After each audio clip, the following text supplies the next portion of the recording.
नमस्कार दोस्तों, science short study में आपका स्वागत है। इसमें अपन जानेंगे विषाणु जनित रोग मतलब वायरल डिजीज के बारे में, मतलब ऐसे डिजीज जो वायरस के द्वारा होते हैं। तो उसके पहले वायरस के बारे में कुछ जान लेते हैं। वायरस का अध्ययन वायरोलॉजी कहलाता है। वायरस एक लैटिन भाषा का शब्द है जिसका अर्थ होता है विनम मतलब जहर। वायरस की सर्वप्रथम खोज इवानोवस्की नामक वैज्ञानिक ने करी। विषाणु अकोशिकीय नॉन सेलुलर अति सूक्ष्म जीव है। पूछ भी लिया जाता है, विषाणु अकोशिकीय नॉन सेलुलर अति सूक्ष्म जीव है। वायरस केवल जीवित कोशिका में वृद्धि कर सकते हैं, इसलिए विषाणु किसी भी जीव को संक्रमित कर सकते हैं जिसमें जीवित कोशिका हो। यह केवल जीवित कोशिका में संक्रमित कर सकते हैं, यह मृत कोशिका में नहीं पाए जाते। वायरस सजीव एवं निर्जीव के बीच की योजक कड़ी कहे जाते हैं। Connecting link between living and non living beings. अब आता है अपने पास सर्वप्रथम वायरस रोग एड्स। एड्स की फुल फॉर्म पूछ ली जाती है। इसकी फुल फॉर्म में एक्वायर्ड इम्यूनो डेफिशिएंसी सिंड्रोम। क्या है? Acquired immuno deficiency syndrome. इसका रोग कारक कौन से वायरस से होता है? HIV virus. HIV वायरस का पूरा नाम है ह्यूमन इम्यूनो डेफिशिएंसी वायरस। और इसका संक्रमण का तरीका एड्स लैंगिक संभोग से, रक्तदान ब्लड ट्रांसफ्यूजन बोलते हैं जिसको, मतलब मान लो किसी का संक्रमित रक्त है और उसको चढ़ाने से हो जाता है। संक्रमित माता से संतान, मान लो किसी की माता HIV से पीड़ित है तो उसकी संतान को भी हो सकता है। संक्रमित सुई को बार बार उपयोग करने से भी हो जाता है। और देखो, इस रोग से संक्रमित व्यक्ति की प्रतिरक्षा प्रणाली यानी प्रतिरोधक क्षमता प्रभावित हो जाती है, मतलब रोगों से लड़ने की शक्ति कम हो जाती और शरीर में टी लिम्फोसाइट नामक WBC नष्ट हो जाते हैं। टी लिम्फोसाइट क्या करते हैं? WBC के प्रकार है जो हमारे शरीर में रोग प्रतिरोधक क्षमता को बढ़ाते हैं, तो इससे टी लिम्फोसाइट नष्ट हो जाते हैं।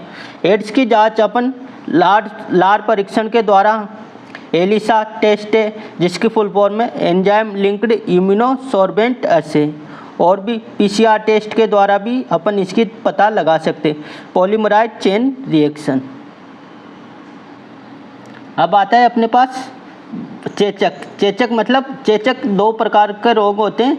एक तो होता है चिकन पॉक्स जिसको बोलते हैं छोटी माता, और दूसरा होता है स्मॉल पॉक्स जिसको बोलते हैं बड़ी माता। तो इन दोनों में कंफ्यूज मत हो जाना, इसलिए मैंने साथ में लिख दिए।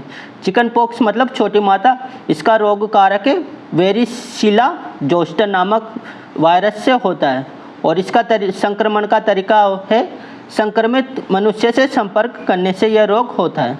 दूसरा आता है स्मॉल पॉक्स मतलब बड़ी माता, रोग कारक है इसका वेरियोला वायरस, और यह भी संक्रमित मनुष्य से संपर्क में आने से होता है।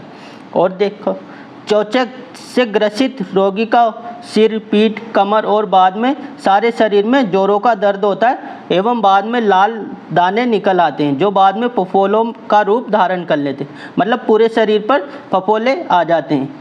चिकन पॉक्स में तो उन फफोलों का आकार छोटा होता है, वही स्मॉल पॉक्स बड़ी माता बोलते हैं जिसको, इसमें फफोलों का आकार बड़ा होता है। और देखो, चेचक के टीके की खोज एडवर्ड जेनर नामक वैज्ञानिक ने करी। अगला वायरल डिजीज है पोलियो। पोलियो का रोग कारक है पोलियोमेलाइटिस वायरस के द्वारा होता है पोलियोमेलाइटिस वायरस, और इसका संक्रमण होता है दूषित जल व दूषित भोजन के द्वारा यह फैलता है।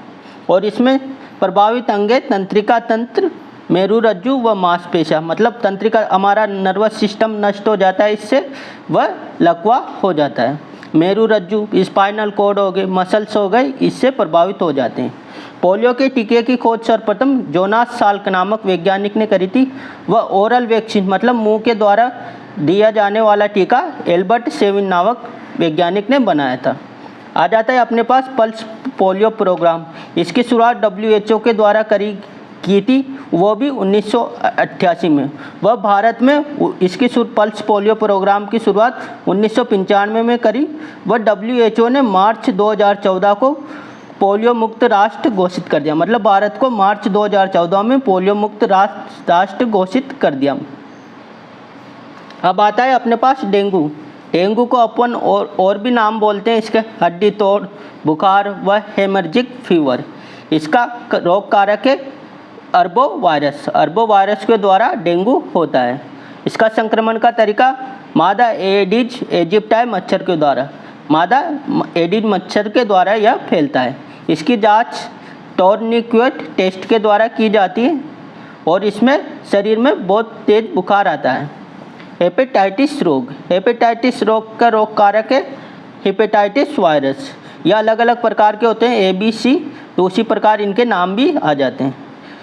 प्रभावित अंग, इसमें सबसे ज़्यादा प्रभावित लीवर यकृत होता है और इसके संक्रमण का तरीका है यह रक्तदान, ब्लड ट्रांसफ्यूजन, मतलब किसी संक्रमित व्यक्ति का ब्लड चढ़ाने से, दूसरों के लिए उपयोग की गई सुई व संक्रमित माता द्वारा नवजात शिशु में यह फैलता है।